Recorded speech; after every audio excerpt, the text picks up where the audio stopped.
Hey there, HorseCenter fans. Matt and I are back with another exciting edition of the show. This week, Matt, we are talking Kentucky Derby. We're ranking them. We're putting out our lists.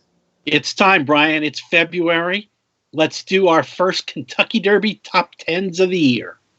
Absolutely. Top 10. We're going to count down from 10 to 1, and Matt and I are quite different on these lists. So enjoy the show.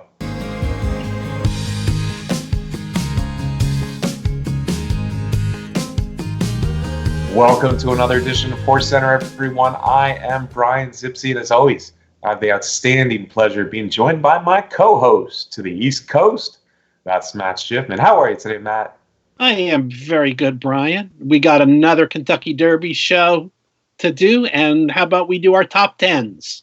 Now, this is a special show. We're going to rank our Kentucky Derby top 10s for you. We haven't done this in 2020 yet, so let's get to the show, Matt. We're going to count down. We're going to go backwards, Matt. We're going to count down to number 1. So we're going to start with number 10, folks. And Matt, I will let you go first.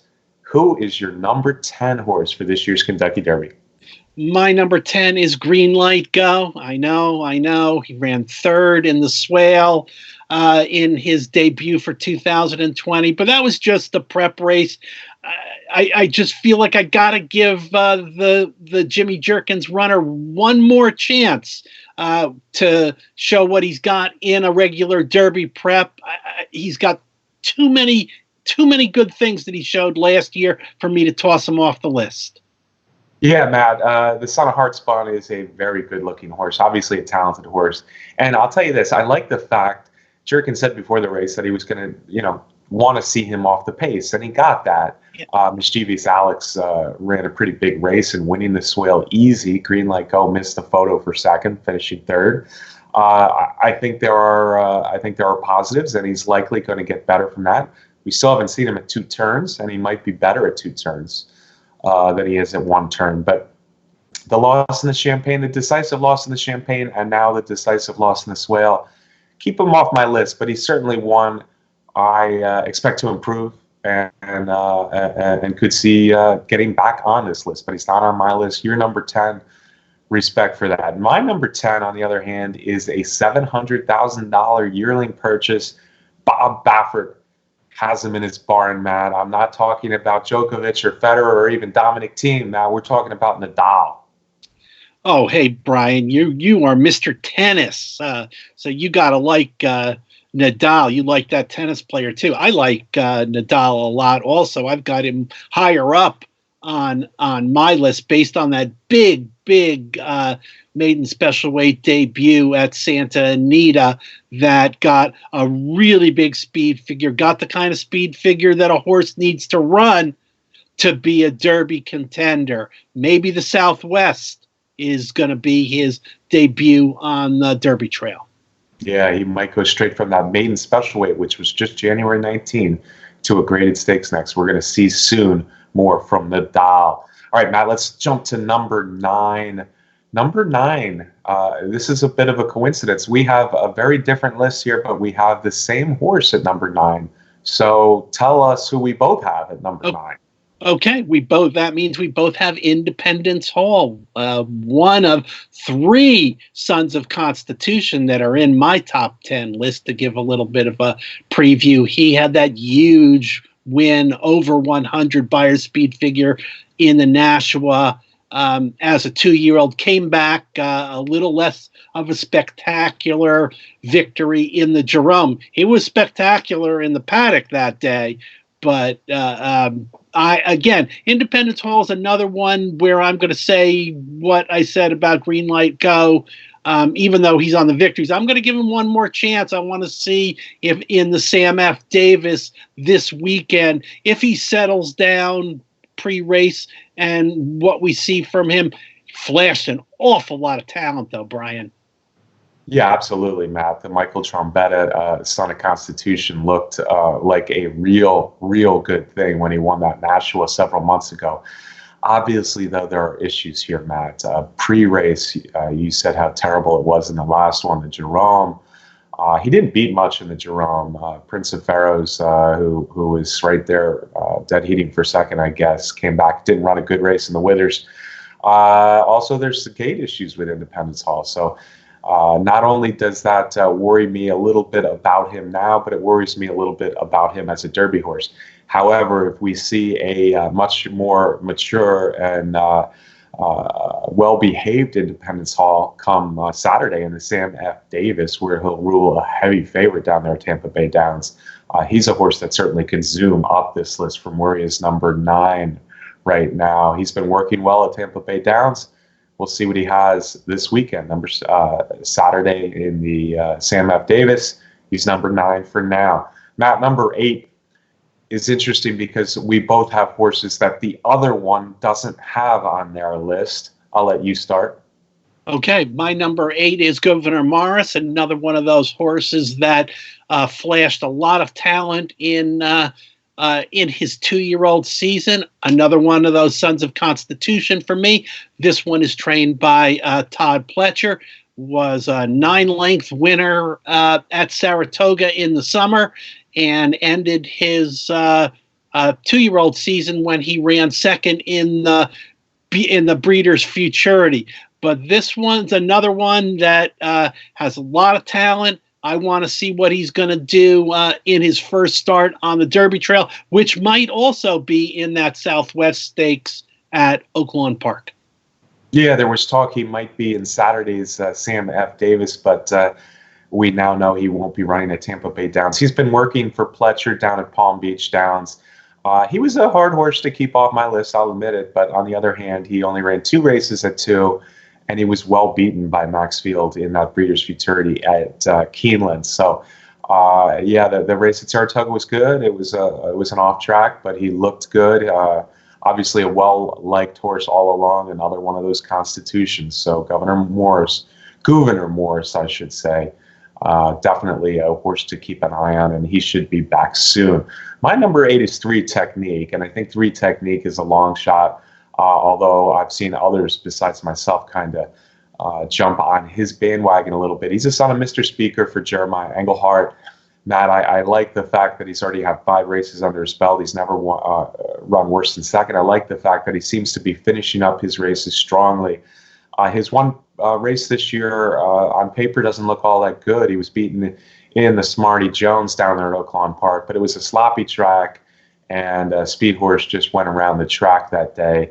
I think it's a very easy race for me to kind of draw a line through. But on the other hand, I like the fact that he was able to beat everybody else for second out there wide in the slot. Yeah, Brian, you would think that that's the kind of horse that I would have on my list, horse from New York. Trained by Jeremiah Englehart, who I'm very high on as a trainer of young horses. But I'll be frank with you, Brian, I have not been impressed with this horse in any of his earlier races. I thought his return victory in an allowance race at Aqueduct was not impressive. It was a very weak field, so he didn't show me enough at Oaklawn to be included in my top 10. Well, there's a difference of opinion right there. I like it. Number 7, Maxfield. Matt is your number 7. He's also my number 7. Let's talk about Maxfield. There we go. Talk about a horse that flashed talent as a 2-year-old. Maxfield may be at the top of that list. I think there are people that feel that Maxfield was the best 2-year-old last year. Son of Street Sense. Brendan Walsh is the trainer. Big win in the Breeders' Futurity that you mentioned. We have to be a little concerned about the timetable here, Brian. He's just back to the track and has not put in much serious training in terms of timed workouts and breezes. So it's going to be touch and go about whether he can get to the Derby, but I sure hope he does because I think he's good. Yeah, I think he's good too, Matt. In fact, if he was a little bit more of a known quantity as far as what he's doing as a 3-year-old, he'd be much higher on my list. Me too. I thought the Breeders' Futurity was the most impressive race that a 2-year-old turned in, at least in a graded stakes race. That's what he did in the Breeders' Futurity, beating horses like Gouverneur Morris, who you have on your list, as well as Enforceable, who flattered that win a little bit recently down with a stakes win at Fairgrounds. Maxfield seems to have it all for me. He has a win over the Churchill Downs track that came in his debut performance. And in his second race, Matt, he really took it to those horses with a big, strong rally at Keeneland. Everything there. Street Sense, of course, is his sire. Street Sense was a champion at 2 and a Kentucky Derby winner at 3. I like everything about Maxfield, other than the fact, of course, that he had chip in his ankle that was surgically removed. And, of course, that's taking some time. Word is that Maxfield will be back at the track soon working, but it is a little bit of a crapshoot right now whether Maxfield will be back in time to be fully prepared for everything that goes into the Kentucky Derby and then the Triple Crown. But if he can get back, Matt, if he can get back at least with one good prep, watch out for Maxfield. All right, Matt, we haven't really talked too much about Bob Baffert yet, Mr. Kentucky Derby, Mr. Triple Crown. We mentioned him with Nadal, but now let's start talking about Bob Baffert a little bit more. Who's your number 6? My number 6 is 1,000 Words, Brian. A horse that I wasn't real sure how I felt before last weekend, but I'll tell you what, Brian, I was very impressed with his victory in Robert B. Lewis. This is a horse, a son of Pioneer of the Nile, who does what he needs to do on the racetrack. He takes care of himself. He's easy on himself. The kind of horse that in the morning and in races likes to go out there and grind out steady fractions. But at the same time, he's a competitor. He's a winner. He doesn't want to let horses get by him. These are all traits that are big pluses for possible Kentucky Derby winners. Of course, Bob Baffert is the trainer. And I think his schedule is saying that we may see him next in the San Felipe, March 7th. Yeah, I was impressed as well, Matt. Another real game performance. This is a professional looking horse. I think this is a horse with some intelligence. He won by 3/4 of a length, and there were 4 horses not all that far behind, but I think he probably will prove to be better than those horses, more substantially than the 3/4 of a length would suggest. 1,000 Words is a horse that I will have a little bit higher on my list. For now, at number 6, I have another Bob Baffert, and that is the impressive winner of the Sham Stakes, Matt, the son of Into Mischief, Authentic. Like Maxfield, Authentic has only run twice, although his second race came much more recently, and that Sham was a runaway. And it leaves you with the impression that Authentic could truly be any kind for trainer Bob Baffert. Yeah, Brian, Authentic certainly could be the real thing. A son of Into Mischief. I have him a little bit higher on my list. I've got him on the number 4 spot on my list for Baffert, and that was an easy runaway victory in the Sham. So we'll see. Maybe the San Felipe is going to be next for him. Baffert's got, several horses that he's going to try and keep away from each other for a while at least. But Authentic is a good one. All right, Matt, let's go to number 5 on our lists here. Brett Workman, our producer, is counting down with us with the graphics. Number 5 is who for you? For me, number 5 is Storm the Court, the Breeders' Cup Juvenile winner, on top of the point standings, or actually sharing the lead in the point standings with 22 points. Peter Urton's the trainer, been a horse that has got a couple of really nice victories. I like that Urton is bringing him back in the San Vicente this weekend, going 7 furlongs. He's doing that because he knows he's got 22 points already, so he doesn't need to pick up too much to get into the Kentucky Derby. So he's going to do a 7 furlong, maybe not going to have him at 100% in there. So if he doesn't get the win, I think that would not be unusual. But Storm the Court at number 5 for me. And I'm in wait and see mode on Storm the Court. I really wasn't impressed with any of his first three races. He was really well beaten in the race before the Breeders' Cup Juvenile, and I think the Breeders' Cup Juvenile to some extent fell apart with late scratches and trouble at the gate. So I'm just not. I'm thinking that the Breeders' Cup Juvenile winner may be kind of a flash in the pan, but we'll see. He's reportedly done well since. Good hands out there. He's got breeding that suggests he could go longer. The San Vicente should tell us something, although, as you said, it's only 7 furlongs, and it maybe won't tell us that much. But if he comes back with a strong San Vicente, certainly he's a horse, 2-year-old champion, that I probably need to add to my list. But he didn't make my list right now. My number 5 is a horse you don't have on your list, Matt. And I'd like to say something good about him, but I can't say something good about him because he's not a him. He's a her.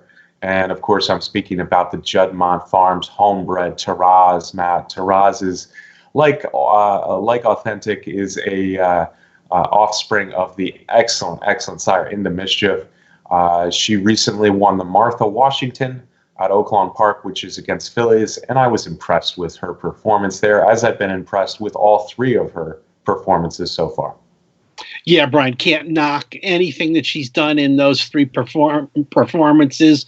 Very talented filly, but I'm just being technical on this. I'm not going to include her or consider including her in my top 10 till I see that she is actually going to run in a Kentucky Derby prep race, and that her goal of maybe running against the boys on the first Saturday of May is a reality, as opposed to just conversation right now.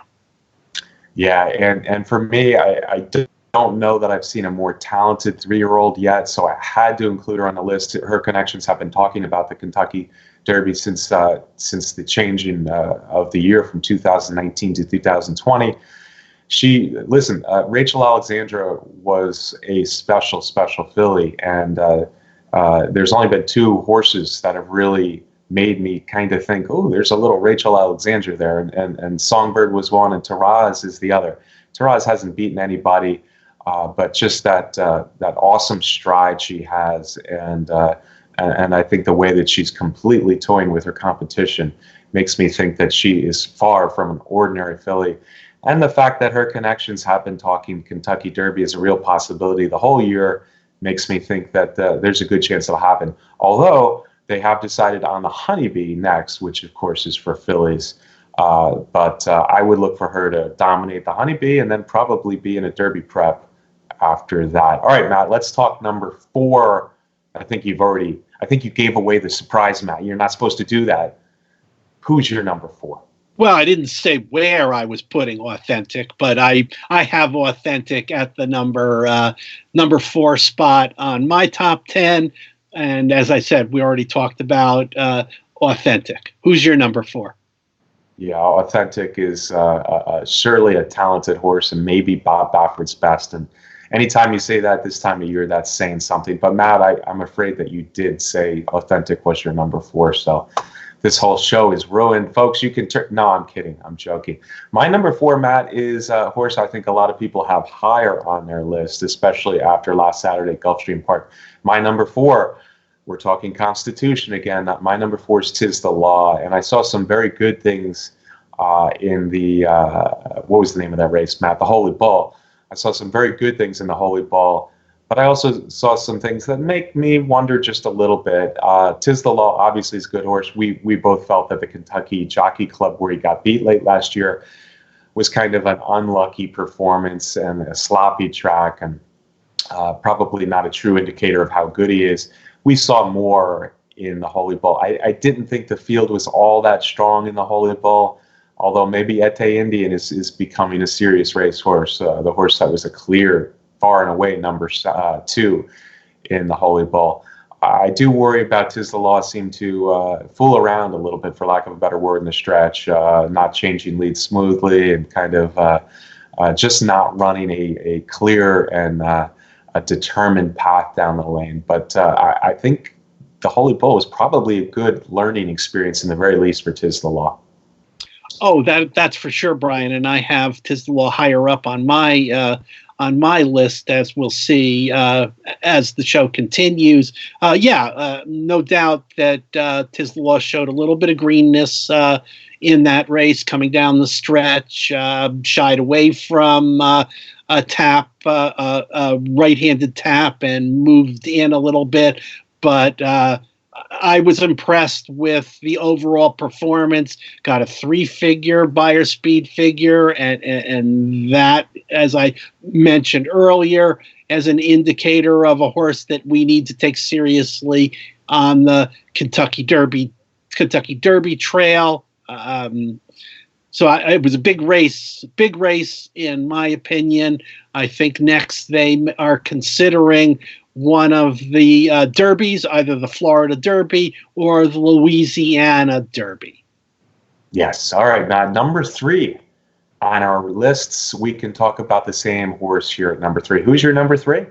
My number 3 is Dennis's Moment. And again, we're talking about one of those 2-year-olds that flash so much talent in his races. Dennis's Moment had an interesting campaign, 2 wacky races, 2 throwout races, as you folks remember, that maiden special weight where he lost his rider, and then a maiden special weight romp at Ellis Park, followed by a big impressive win in the Iroquois at Churchill Downs again, and then followed by a toss in the Breeders' Cup Juvenile where he stumbled badly and went to his knees and really lost all chance in that race. Dennis's Moment is back in training, serious training, doing some good things for Dale Romans, and looks to make his debut in the Fountain of Youth.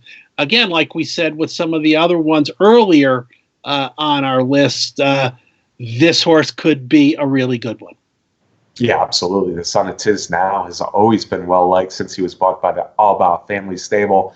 We're going to be talking more about Albaugh family stable here, Matt, because they've got two major horses, it looks like, on the Kentucky Derby list at the moment. This one is with the trainer Dale Romans. Dale Romans, a Louisville native. He's come close, but he's never won the Kentucky Derby.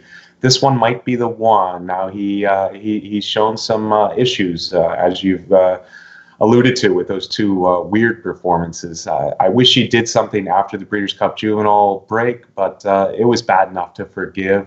He's really working really well down at Gulfstream Park in preparation for the Fountain of Youth. So there's a lot to look forward to here for the son of Tisdale. One of the best 2-year-olds we saw last year. There's a reason why he was the favorite for the Breeders' Cup Juvenile. And as Matt said, you got to draw a line through that and expect much better things. We both obviously do, because we both have him at number 3. All right, Matt, we're getting down to the nitty gritty here. Who is your number 2? My number 2 is from the barn of Bob Baffert. I think that Nadal may be the most talented of the Bob Bafferts that we have in our top 10s. Son of Blame. That debut was awfully impressive back in January.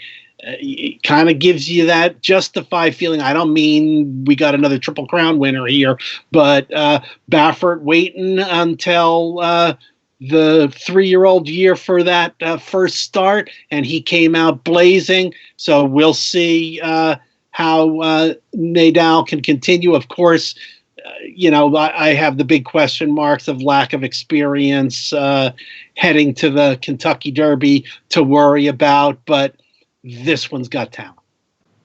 Yeah, I like the fact that he's a son of Blame. Blame makes me think that he will go a distance. Now, Nadal, despite Justify, I think it still is a disadvantage that he didn't debut until January 19. But we'll see. It's been proven that it can be done now by Justify. That was a sprint where he ran very fast early and kept on going. So mile and a quarter in 3 months, we'll see. He might be up to it. I'm not ready to put him nearly that high, though, on my list, as you know. My number 2, though, is a Bob Baffert. And my number 2, we talked about him already, 1,000 Words. I just thought in each of his 3 starts, he's had something to do, something to fight. He's a game horse. He's a professional horse. I think he's probably a smart horse, the son of Pioneer of the Nile. He was $1 million yearling purchase by that Albaugh family stable. And obviously, I think they saw something they liked early on, and he's proven it. And more than any horse on the list, Matt, I think he's proven that he can win under conditions that are less than ideal, or at least heated conditions. 1,000 Words continued to impress me. I liked what I saw at Los Alamitos. I liked what I saw in the maiden race. So he's there already this year, getting it done. He's number 2 on my list. Yeah, and I really liked what I saw in that last race, particularly. He rated behind horses, took dirt in the face, was on the inside. And I really liked when he was making his move that he came between horses to get the lead. Coming out of the turn, it was a tight space there, and he didn't hesitate to try and go in between. By the time he got to the horses, the space had opened up a little bit, but I liked that courage and determination in there. That was a new dimension from 1,000 Words. Absolutely. All right, Matt. 10 through 2 are done. There's only one left for each of us. Who is your number 1 Kentucky Derby horse? What's today's date? February the 5th. Well, I said he was higher up on the list, and he's at number 1. Saratoga Stables. 'Tis the Law is my number 1. I think he's a very, very talented horse. I like that he's in the hands of Barclay Tagg. He's won the Derby before with Funny Side. It's a great story. 'Tis the Law, number 1. Yeah, Matt, I fear that you are just too much of a sentimentalist here. Barclay Tagg, Saratoga Stable, New York bred. Are they really going to do that again? Are they going to win the Kentucky Derby? Hey, listen, up to this point, I think he's more impressive than Funny Side was. It looks like they're probably going to go a very similar route to Funny Side. I think they are leaning towards the Louisiana Derby next, although Florida is still in play there. I think it's a good thing if they go to Louisiana, get some more experience on that long stretch at Fairgrounds. Like I said, looked good. I think he's got a few things to overcome, and we'll see there.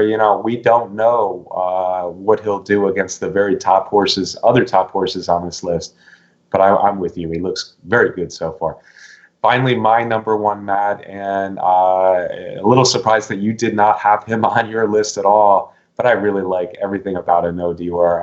I think No Dior was kind of a long shot horse, and maybe I'm being a little sentimental here, coming from San Francisco for trainer Blaine Wright. But he was a horse that was not a inexpensive purchase himself, always a well-liked horse. I love the fact that he's a son of Medaglia d'Oro out of a Tappet broodmare. He really should take to those classic distances. And I'll tell you what else I like. You had Storm the Court pretty high on your list. I know Dior had 1 race at Golden Gate Fields coming into that race, and Storm the Court already had 3 races under his belt. I think I know Dior ran a very big Breeders' Cup. Then he came back in the slop and ran a very good race against a horse obviously I like a lot in 1,000 Words in the Los Al Futurity. Hey, Matt, that Los Al Futurity could be a key race if I'm right there with 1,000 Words and a No Dior so high on my list. Anyway, I like a No Dior a lot. I like the fact that he's done it at 3 different tracks now, and it looks like they're going to really test him again. Latest word is that his workouts up in Golden Gate will lead to a start in the Big Easy, in the Risen Star, a little over a week from now, and I think that'll be a nice test for him. And more proof for my belief that he is a really nice horse who should love classic distances.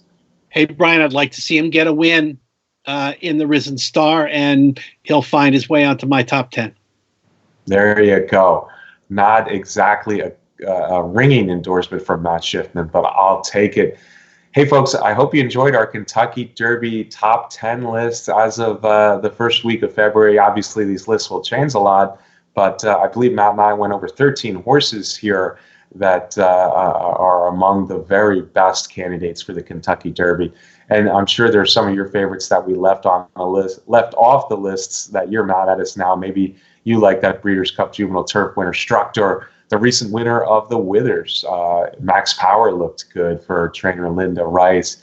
Answer In is still one of my dark horses, but I couldn't make room for him on the top 10. Enforceable was a horse that Matt picked to win down in Louisiana in the Lecomte, and he didn't make Matt's list. And I really liked what I saw from Royal Act, a son of American Pharaoh, making his first start on the dirt behind 1,000 Words in that Bob Lewis. So many good horses to talk about. Matt and I will be talking a lot about them, Matt. Speaking of good horses to talk about, there is a little thing called the Kentucky Derby Future Wager. It's pool number 2. And there's 23 horses listed there. And, of course, there's all others as another possibility. But do you have any dark horses on the list you see there? Well, there's it's pool 2, and there is 10 new horses added to the list that weren't in pool number 1. I'm going to have an article on Horse Racing Nation about the Kentucky Derby Future Wager that'll be posted up today. So you can get more detailed analysis of that wager by checking that out. Oh, it sounded like a little bit of a commercial there, Matt. Or is that a coming attraction? Either way, we'll take it. I have a few dark horses on the list. I mentioned Answer In, but Three Technique is on my list. I don't think he'll get much play coming off that loss in the Smarty Jones. So Three Technique is a horse that I've been kind of looking at as a long shot for the Kentucky Derby, and he remains a long shot for the Kentucky Derby at this point in time. So Three Technique might be worth a shot in the future wager. Matt, we talked a lot about what happened last weekend already with our top 10 lists. Let me just get some last thoughts from you, though, on a couple of the other winners we didn't talk much about. That's the Withers winner, Max Power, and maybe the Swale winner, Mischievous Alex.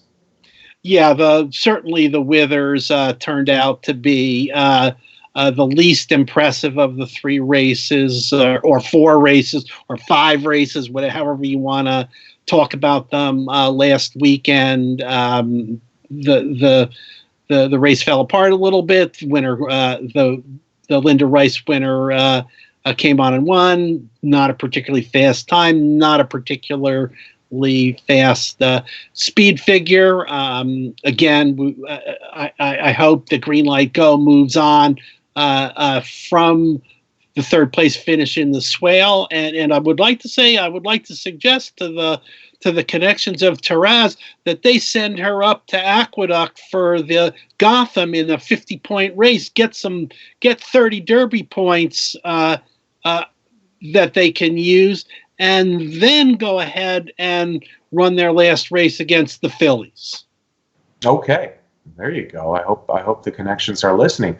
I liked Max Power a little bit more. I thought it was a nice performance. He's really done nothing wrong in 3 races. He seems to be moving forward, and he seems to be a horse who can go a distance. So not quite, you alluded to the fact that he wasn't as sensational looking as some of the other winners this weekend, but certainly a horse moving forward that I think could make some noise. I don't love the fact that now they're talking about not running again until the Wood Memorial with him.